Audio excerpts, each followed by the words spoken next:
Hello friends, இன்னைக்கு நம்ம ஒரு குட்டி விளாக் பார்க்க போகிறோம். நாங்கள் திருத்துறைப்பூண்டிலேருந்து வேதாரண்யம் போகிறோம். ஃபர்ஸ்ட் வேதாரண்யம் போய் வேதாரண்யேஸ்வரர் கோயிலில் போயிட்டு சாமி கும்பிட்டோம்.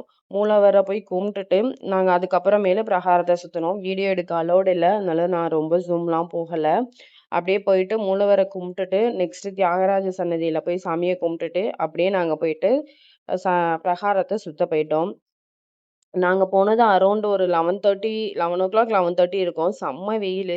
நீங்க பார்த்தீங்கனாலே தெரியும். அவ்ளோ வெயிலு, உச்சி வெயிலு. பசங்கலாம் வந்துட்டு அந்த ஒயிட் லைன்லயே தான் போயிட்டு சுடுது, சுடுதுன்னு சொல்லிட்டு சுத்திட்டு இருந்தாங்க. ஆனா சுடுதுன்னு சொல்லிட்டு எந்த இடத்தையும் ஸ்கிப் பண்ணல. நாங்க பார்த்துட்டு தான் இருந்தோம். குளத்துக்குள்ளார மட்டும் தான் நாங்க இறங்கல. அந்த குளத்தையே பார்த்துட்டு அதுக்கப்புறம் அங்க சாமிய கும்பிட்டுட்டு நாங்க கிளம்பியாச்சு. போற வழி ஃபுல்லா பார்த்தீங்கன்னா, வேதாரண்யம் டூ நாங்க நெக்ஸ்ட் கோடியக்கரை போறோம். போற வழியெல்லாம் பார்த்தீங்கனாலே தெரியும் உங்களுக்கு உப்பளம் தான். அங்க வந்து ஃபுல்லா உப்பு வந்து மேனுஃபேக்சர் பண்ணிக்கிட்டு இருந்தாங்க. எங்க பசங்க எல்லாமே வந்துட்டு ரொம்ப இதா பார்த்துட்டு இருந்தாங்க. ஏன்னா ஃபர்ஸ்ட் டைம் இப்படிதான் உப்பு செய்வாங்களாங்கிறது அவங்களுக்கு தெரியல. இப்படிதான் பண்ணணுங்கிறது தெரியல. அதனால அப்படியே பார்த்துட்டு இருந்தாங்க. உப்பெல்லாம் பேக் பண்ணிக்கிட்டு இருந்தாங்க. எல்லாத்தையும் பார்த்துட்டு ஜாலியா வந்துட்டு நாங்க போயிட்டு தான் இருந்தோம். ஃபுல் அண்ட் ஃபுல்லு உப்பா இருந்துச்சு. அடுத்து நாங்க கோடியக்கரை போறதுக்காக போயிட்டு இருக்கோம். இது வந்து கோடியக்கரை என்ட்ரன்ஸு. இங்க வந்து செக் போஸ்ட் இருக்கு. ஸோ எல்லாமே செக்கிங் ப்ராசஸ் பண்ணிக்கிட்டு இருந்தாங்க. பண்ணிட்டு நாங்க கிளம்பியாச்சு. கிளம்புனோனே இது வந்து கோடியக்காடு. ஃபர்ஸ்ட் வந்து கோடியக்காடு. இது வந்து ராமர் பாதம். இங்க நீ இறங்கலான்னு சொல்லிட்டு தான் ஸ்லோ பண்ணோம். பட் யாருமே இல்ல. குரங்கெல்லாம் நெறையா இருந்தோனே பிள்ளைங்கள வச்சுட்டு கஷ்டமா இருக்கும்னு சொல்லிட்டு வரும்போது பார்த்துக்கலான்னு சொல்லிட்டு நாங்க நேரா வந்துட்டு கோடியக்கரை போலான்னு சொல்லிட்டு போயிட்டோம்.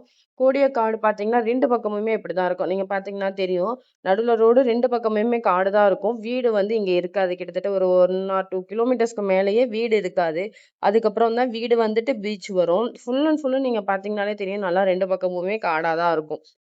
ஒரு நிழல் கூட இல்ல. காடுன்னா ஃபுல் அண்ட் ஃபுல்லு குட்டி குட்டி செடி, மரம் அப்படின்ற மாரியே இருந்துகிட்டே இருந்துச்சு. அதுக்கப்புறம் தாண்டி பார்த்தீங்கன்னா, வீடு வந்துருச்சு. இங்க நெறையா வீடு வந்ததுக்கு அப்புறம் தான் பீச் வரும். பீச் வந்துச்சுன்னா, அங்க யாருமே இல்ல. ஏன்னா வந்துட்டு ரொம்ப வந்து இது எண்டுங்கிறனால அங்க பிளேஸ்லாம் விளையாடுறதுக்கு இருக்காது. ஸோ, அதனால இங்க வந்து வேதாரண்யம் போயிட்டு, அப்படியே வந்துட்டு கோடியக்கரை பீச்சுக்கு வரலான்னு சொல்லிட்டு வருவாங்களே தவிர, ரொம்ப நேரம் இருக்க மாட்டாங்க. லைட் ஹவுஸ் போயிடலாமா? இல்ல வந்து போலாமான்னு அது ஒரு கன்ஃப்யூஷன்லயே சுத்திட்டு இருந்துச்சு. நாங்க வந்துட்டு வந்துட்டு போய்க்கலான்னு சொல்லிட்டு பீச்சுக்கு வந்துட்டோம். பீச்சுக்கு வந்து பார்த்தீங்கனாலே உங்களுக்கு தெரியும். செம்ம வெயிலு. விளையாடுறதுக்கோ, இல்ல ஒதுங்குறதுக்கு கூட இடம் இருக்காது நிழலுக்காக. அதனால மோஸ்ட்லி இங்க வந்துட்டு சும்மா ஒரு ஒரு 5 மினிட்ஸ் ஒரு 10 மினிட்ஸ் இருந்துட்டு போயிடுவாங்க. வந்து இது பாருங்களேன், எல்லாம் ஒரு 2, 3 கார்ல வந்திருந்தாங்க. வந்தவங்கலாம் கிளம்பிட்டாங்க. காருக்குள்ளாரயே உட்காந்துருப்பாங்க இல்லன்னா அப்படிதான். வந்துச்சுன்னா எங்க பசங்க வந்து தண்ணீல இறங்கணும்னு சொல்லிட்டு இறங்கிட்டாங்க. அஷ்மிதா அவ ஃப்ரெண்ட்ஸும் சிப்பி எடுத்துக்கிட்டு இருந்தாங்க.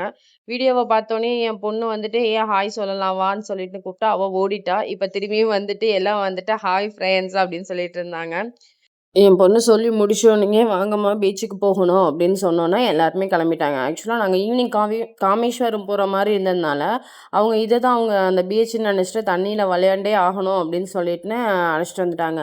நாங்க சொல்லியும் புரிஞ்சுக்கல. சரி ஒரு 5 நிமிஷம் டூ 10 நிமிஷம் விளையாட விடலாம் அப்படின்னு சொல்லிட்டுன்னு விளையாட விட்டுக்கிட்டு இருந்தோம். சுத்திலும் பார்த்தீங்கனாலே தெரியும் ரொம்பலாம் இல்ல. அதனால நாங்க ரொம்ப நேரம் விளையாட விடல. ஒரு ஒரு 5 டூ ஒரு 10 நிமிஷம் தண்ணிய கால நனைச்சுக்கலான்னு பார்த்தா, எங்க பசங்க கேட்குற மாரியே கிடையாது. தண்ணீல விளையாண்டே ஆகணும்னு சொல்லிட்டுன்னு, இது சரிப்பட்டு வராது அப்படின்னு சொல்லிட்டுன்னு, கொஞ்சம் திட்டியே அழைச்சிட்டு போற மாரியே ஆயிடுச்சு. தண்ணீல விட்டு விளையாடுறட்டு வெளில வர்றதுக்கே அவங்களுக்கு மனசு இல்லாத மாரி இருந்துச்சு. நாங்க அதோட கிளம்பியாச்சு. கிளம்பிட்டு அடுத்தது போலான்னு. அடுத்தது நாங்க வந்துட்டு லைட் ஹவுஸ் போலாம் அப்படின்னு சொல்லிட்டு ஒரு பிளானிங்ல போனோம். லைட் ஹவுஸ் போனோம்னா, அங்க வந்துட்டு ஆனா சொல்லிட்டு தான் இருந்தாங்க. அண்ணா சொன்னாங்க, இந்த மாரி எல்லா டைமும் பார்க்க முடியாதுன்னு. போய் பார்த்தோம்னா, அதே மாரியே அங்க வந்துட்டு போட்டிருந்தாங்க.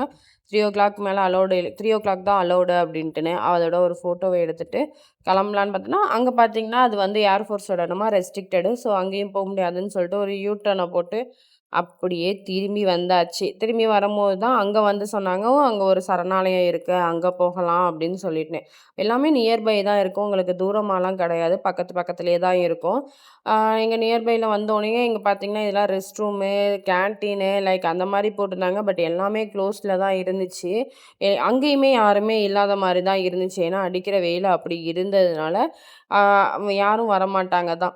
போனோனே கேட்டு பூட்டியிருந்தோனே எங்களுக்கு ஒரு ஷாக் ஆயிடுச்சு. அச்சச்சோ! விடமாட்டாங்களோன்னு சொல்லிட்டுன்னு. அப்புறம் அங்க ஒரு ஆஃபீஸ் ரூம் இருந்தோனே நாங்க போய் கேட்டோம். கேட்டதுக்கு அவங்க என்ன சொன்னாங்கன்னா, 3:00 மேல தான் வந்துட்டு அனிமல்ஸ்லாம் கொஞ்சம் வெளில வரும். மான்லாம் வெளில வரும். இப்ப அடிக்கிற வெயிலுக்கு எங்கேயாவது போயிருக்கும். நீங்க போனாலும் பார்க்க முடியாது. தென் உங்க இஷ்டம்னு சொன்னோனே, அப்புறம் எதுக்கு அத பார்த்துக்கிட்டுன்னு நாங்க சும்மா வீட்லயே வெளியிலயே ஃபோட்டோஸ் எடுத்தோம். வெளியிலயே நாங்க அவ்வளோ ஃபோட்டோஸ் எடுத்துக்கிட்டு இருந்தோம். எல்லா பசங்களுக்கு ஆசையா போயிடுச்சு. எல்லாத்தையும் பார்த்தோனே ஜாலியா விளையாண்டுக்கிட்டு இருந்தாங்க.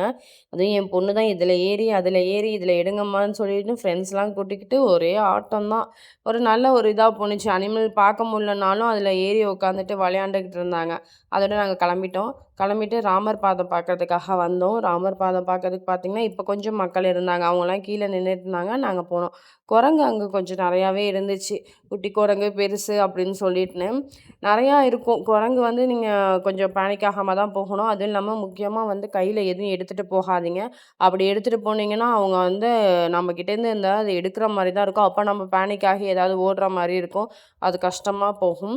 அதனால முடிஞ்ச அளவு நீங்க எடுத்துட்டு போற திங்ஸ வந்துட்டு கார்ல வச்சுட்டு போறது பெஸ்ட்டு. நீங்க பைக்ல வச்சுட்டு போனாலுமே, பைக்ல வந்து குரங்கு வந்து அத ஓப்பன் பண்ணி எல்லாத்தையும் எடுத்துக்கிட்டு தான் இருக்கும். சேஃப்டியான பொருள வந்து நீங்க பைக்லயே வைக்கணும்னா, ரொம்ப சேஃப்டியா வச்சுட்டு போங்க. இது ரொம்ப வாக்கபிள் டிஸ்டன்ஸ் தான். நம்மளுக்கு வந்து தூரமும் கிடையாது. வாக்கபிள் டிஸ்டன்ஸ் தான். தூரம் இருக்குல்ல அந்த கோபுரம் அதுகிட்ட தான் வந்துட்டு நம்ம ஏற போறோம். அப்படியே கொஞ்சம் ஏறிக்கிட்டே இருந்தாங்க பசங்க. பசங்களும் கொஞ்சம் ஒரு எக்ஸைட்டடா பார்க்கறனால எங்களுக்கு கொஞ்சம் டிஸ்டர்ப் இல்லாம இருந்துச்சு. போனோனே என் பொண்ணு வந்து அது மேலே ஏறி சுத்த ஆரம்பிச்சுட்டா. 2 பேரும் சுத்தி சுத்தி என்னாத்த பார்த்தாங்கன்னு தெரியல. 2 பேரும் மாறி மாறி பார்த்துக்கிட்டு இருந்தாங்க. சீதைய மீட்கிறதுக்காக இலங்கைக்கு செல்றதுக்கு முன்னாடி ராமர் வந்து இங்க உள்ள மணல் மேட்டு மேல நின்னு ஸ்ரீலங்காவ பார்த்துட்டு, அதுக்கப்புறம் ராமேஸ்வரம் போய் தான் ஸ்ரீலங்காவுக்கு பாலம் போட்டதா வந்து இங்க உள்ள உள்ளூர் மரபு கதையில உள்ளது சொல்றாங்க. இது வந்து அதுக்கு ஆப்போசிட்ல பார்த்தீங்கன்னா, ஃபுல்லா உப்பளம் தான். ஃபுல் அண்ட் ஃபுல்லும் உங்களுக்கு உப்பளம் தான் இங்க வந்துட்டு இருந்துச்சு.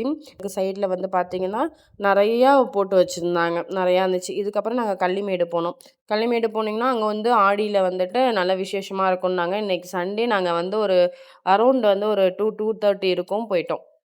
அங்க உட்காந்து சாப்பிட்டுட்டு, அதுக்கப்புறம் நாங்க அதுக்கு பக்கத்திலேயே காமேஸ்வரம் வந்தோம். காமேஸ்வரம் வந்து பார்க் பண்ணிட்டு, ஃபர்ஸ்ட்டு வந்து நாங்க ப்ளேயிங் ஏரியாவுக்கு தான் வந்தோம். ஏறுனோனயே என் பொண்ணு இங்க வந்து விளையாட ஆரம்பிச்சுட்டா. அதுக்கப்புறம் பார்த்தீங்கன்னா, அப்படியே அங்க வந்து பார்த்தீங்கன்னா, இதெல்லாம் வந்து நல்லா பண்ணியிருந்தாங்க. சூப்பரா இருந்துச்சு. அங்க நிழல்ல வந்து சேர்லாம் போட்டிருந்தாங்க. இது வந்துட்டு பியூரிஃபை வாட்டர் ரூ. 2 குடுத்தீங்கன்னா 1 லிட்டர் தண்ணி குடுப்பாங்க.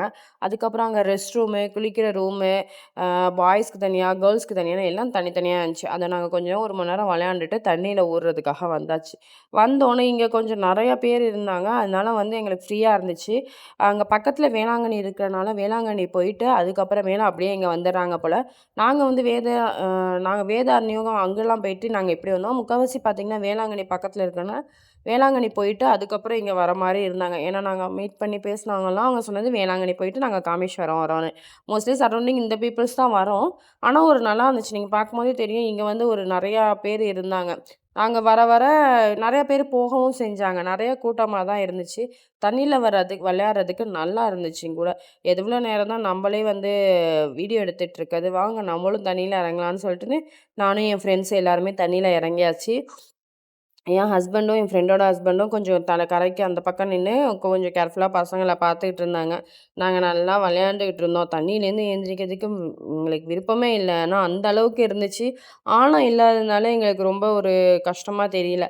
ஏதோ எங்க குரூப் எல்லாம் ஜாலியா விளையாண்டுட்டு இருக்கு. என் ஃப்ரெண்டோட பசங்க எல்லாமே நல்ல ஆட்டம். இது வந்து எங்களுக்கு கம்மி. நாங்க இங்க நிக்கல. எங்க வீட்டுக்காரவங்கள்ட்ட பசங்கள குடுத்துட்டு நாங்க கொஞ்சம் தூரமா போய் விளையாண்டுட்டு, அதோட கிளம்பியாச்சு. இதோட எங்க விளாக் முடிஞ்சிடுச்சு. உங்களுக்கு புடிச்சிருந்தா ஒரு லைக் போட்டுட்டு, கமெண்ட் போட்டு சப்ஸ்கிரைப் பண்ணுங்க ஃப்ரெண்ட்ஸ். டாட்டா, பாய் பாய். அடுத்த வீடியோல பார்ப்போம்.